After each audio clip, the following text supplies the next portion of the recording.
let's talk about using some of this stuff here in your portraits. So in case you don't know what tulle is this kind of mesh-like nylon fabric that's used in things like tutus or wedding dresses to kind of extend or add volume to the outfit. And they're actually relatively inexpensive fabric. I picked this stuff up at Joann's Fabrics for about $1.50 per yard. The average for a fabric is about $5 per yard. Of course, there's like, way more expensive ones for like, like $50 a yard. But I mean, this is really cheap stuff. I picked up a whole bunch of different colors, including black and white, which aren't actually colors, in about 4 yards of each. Just figured, 12 feet, that's probably more than enough to just kind of mess around with.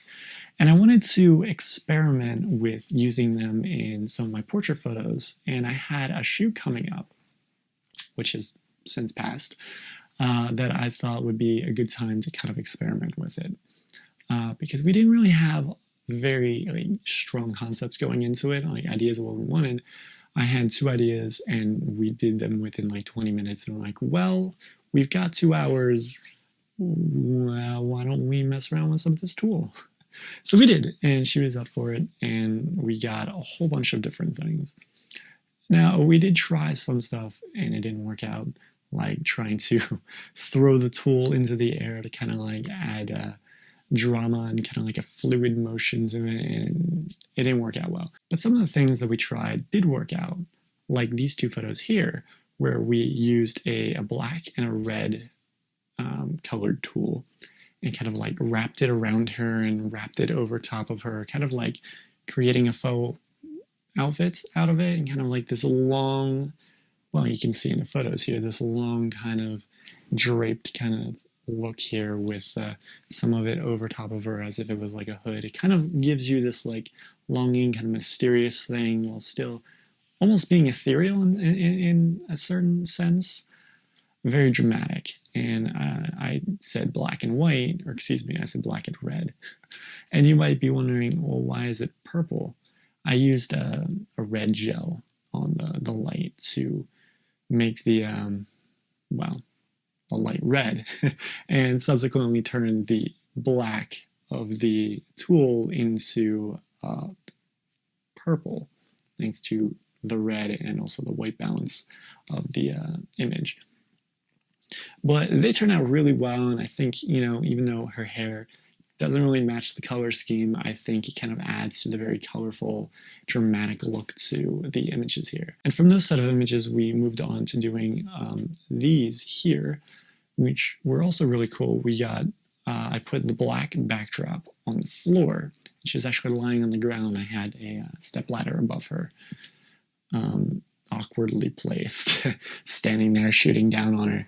But I think they came out really cool. They had this kind of sensual, kind of strong feeling to them. Kind of an implied nude too. I mean, you can't really tell whether or not she is or isn't underneath, which is, the definition of implied nude. But, right.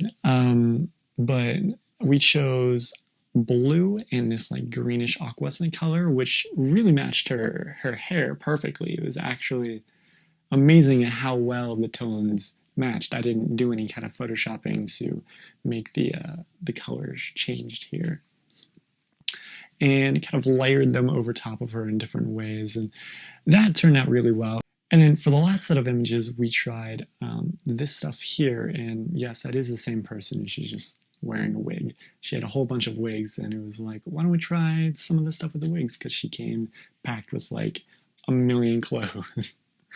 And so we went with the black fabric here with a white background. She went with a black and white in her hair, kind of adding to the monotone. And so it's mostly a black and white image. Of course, it's in color, so you see, her skin tones and a little bit of her lipstick, and that kind of pops a little bit, but not too much. I think it added really well. It kind of has this not so much of a dress, but sort of like a dress, kind of flowy feel to it. And this is probably the most fashion photo that I've ever taken, for one. But of the set, these are definitely very kind of glamoury fashion kind of thing, whereas some of the other ones might be a little bit more akin to the things that I normally shoot. But anyway, it was really fun doing these kind of things, and I just wanted to make a video talking about all the different kind of creative uses you can get out of not just tulle, but fabric in general.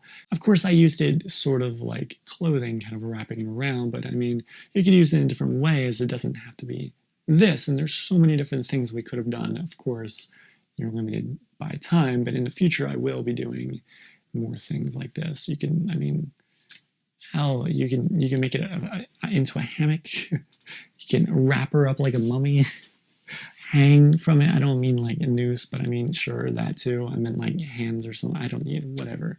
There's a million things. Like, I don't know why I always go straight to the dark stuff, to the noose. But, you know, there's tons of different creative uses for tulle, and it's really, really cheap. So it's not something that you have to really worry about if you are on a budget out there watching this right now. So I just wanted to show you guys a relatively inexpensive way of adding another creative tool to your creative toolbox using tulle. I didn't try that pun, actually. Normally I'm very punny. That was not intentional. Anyway, yeah, that's it for this video. If you like this video, then go ahead and hit the like button, because that shows me that you like the video. And if you want to see more things like this about upcoming shoots, or I do tutorials on how to do certain things, like I've done a bokeh panorama tutorial, or things like focus stacking. So if you're interested in techniques or just ways of staying creative and other things like that, I've got you covered. Hit subscribe and you will be alerted. Alerted, is that the word I'm going to use to see more of my videos? Anyway, I'm on all the social places, Instagram, Twitter, and Facebook and stuff. So check me out there. So yeah, that's it. I hope you'll stay tuned for the next video. And until then, I'll see you next time.